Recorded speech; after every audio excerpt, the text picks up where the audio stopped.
Bonjour, nous vous proposons une vidéo sur la gestion des voies aériennes d'un patient en isolement air et contact, comme c'est par exemple recommandé en ce moment au cours de la prise en charge d'un patient en détresse respiratoire aiguë, secondaire à une infection possible ou confirmée au nouveau coronavirus SARS-CoV-2, maladie encore appelée Covid-19. Alors, les propositions de prise en charge émises dans cette vidéo sont issues d'une concertation entre centres experts et de référence au début du mois de mars 2020. Elles ne correspondent pas à des recommandations officielles à proprement parler et pourront bien entendu faire l'objet de modifications. Alors tout d'abord, la tenue à adopter au cours de la prise en charge d'un tel patient est bien évidemment importante. Nous portons une surblouse étanche, des gants de soins non stériles, un masque FFP2, des lunettes de protection et une charlotte. Concernant les procédures d'habillage et de déshabillage, nous vous recommandons de visionner la vidéo réalisée par l'équipe de réanimation de la Pitié-Salpêtrière, disponible sur le site de la Société de réanimation de langue française. Vous pouvez également consulter celle publiée par l'équipe de réanimation de l'hôpital Bichat dans la revue Intensive Care Medicine, dont la référence s'affiche actuellement à l'écran. Alors, un mot d'environnement, la prise en charge doit avoir lieu au mieux dans une chambre en pression négative ou à défaut avec une ventilation suffisante. Alors chez un patient en isolement air et contact, la prise en charge symptomatique de la défaillance respiratoire poursuit le double objectif de délivrer les meilleurs soins possibles aux patients tout en protégeant le personnel soignant du risque de contamination. Au cours de la prise en charge non invasive, il est ainsi préférable d'utiliser le débit d'oxygène minimal efficace afin de limiter la mise en suspension du virus. L'oxygénothérapie à haut débit nasal pourrait faire courir le risque d'une aérosolisation plus importante du virus. Pour les mêmes raisons, la ventilation non invasive doit être réservée à ces indications reconnues, comme la décompensation de BPCO ou l'œdème aigu du poumon cardiogénique. Rappelons que la pneumonie virale ne fait pas partie des indications reconnues de la VNI si elle n'est pas associée à une décompensation de pathologies chroniques, respiratoires ou cardiaques. Alors si le patient nécessite le recours à la ventilation invasive, voici ce que nous vous proposons. Tout d'abord, il faut préparer l'intubation, c'est-à-dire préparer l'ensemble du matériel d'intubation avant d'entrer dans la chambre. Pour ce faire, il est recommandé d'utiliser une checklist. Pour humidifier les gaz, préférez le filtre échangeur de chaleur et d'humidité à l'humidificateur chauffant. Mettre aussi un filtre échangeur de chaleur et d'humidité sur le bas-vu. Équiper le ventilateur de filtres anti-infectieux au niveau des valves inspiratoires et expiratoires.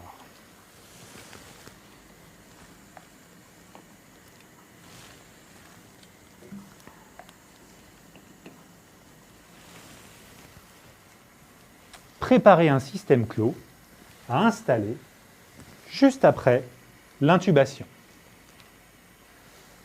Ensuite, il faut que l'équipe soit prête à l'intubation.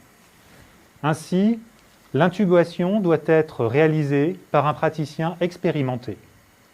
Afin de diminuer le nombre de personnels exposés, seuls les personnels indispensables à la procédure sont présents dans la chambre. Le rôle de chacun sont définis en amont.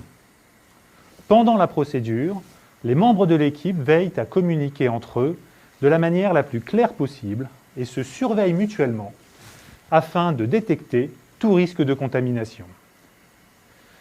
Maintenant, concernant la préoxygénation. Si le patient est très hypoxémique, il peut être bénéfique de sécuriser la procédure au moyen d'une préoxygénation par ventilation non invasive. Si vous décidez de faire ainsi, nous vous conseillons d'observer certaines précautions, car la ventilation non invasive expose à un risque plus élevé de contamination des soignants. À l'initiation de la VNI, il faut respecter un certain ordre. D'abord appliquer le masque, puis démarrer la ventilation.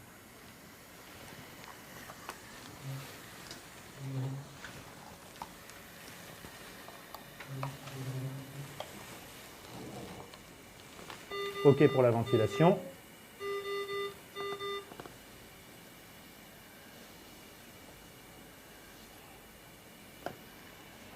L'étanchéité de l'interface est assurée par un membre du personnel. Par exemple, celui qui va intuber, qui maintient le masque correctement positionné avec ses mains. Le ventilateur est réglé de la manière suivante. La FiO2 est à 100%. Les pressions d'insufflation sont modérées afin d'éviter le risque de fuite. Par exemple, une PEP à 5 cm d'eau et une pression d'aide inspiratoire à 10 cm d'eau. Il est inutile d'enclencher le mode VNI. Rappelons que 3 à 5 minutes de préoxygénation sont suffisantes. Peux-tu induire le patient, s'il te plaît ?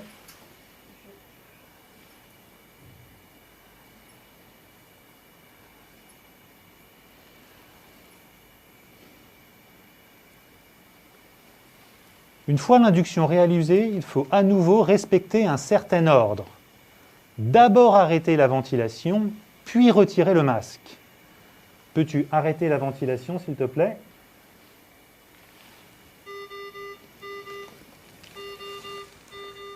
Après l'induction, il faut éviter de ventiler au bas-vu, sauf bien entendu si le patient désature au cours d'une intubation difficile.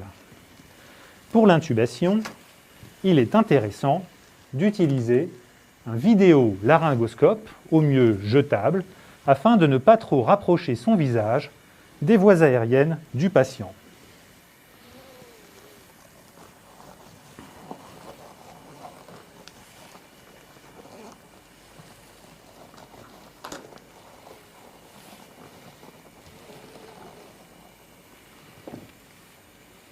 Merci.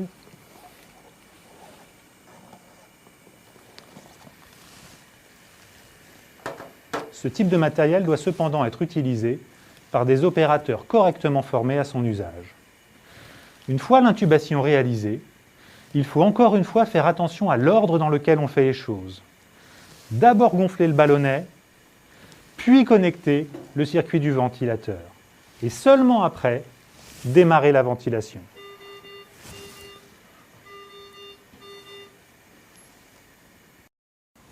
Après l'intubation, nous vous proposons les règles suivantes. Si possible, mettre un système de régulation de pression du ballonnet afin d'éviter les fuites. Éviter toute déconnexion du circuit du ventilateur. Si une déconnexion est inévitable, il faut d'abord arrêter la ventilation, ensuite déconnecter le ventilateur, puis rétablir la connexion avant de redémarrer la ventilation.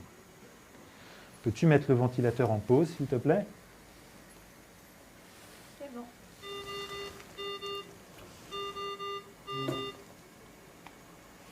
Peux-tu redémarrer la ventilation ?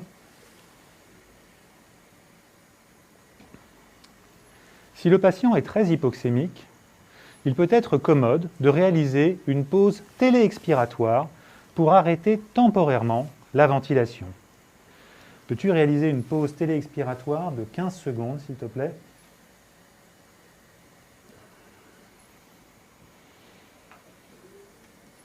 C'est bon. Nous allons en profiter pour installer le système clos.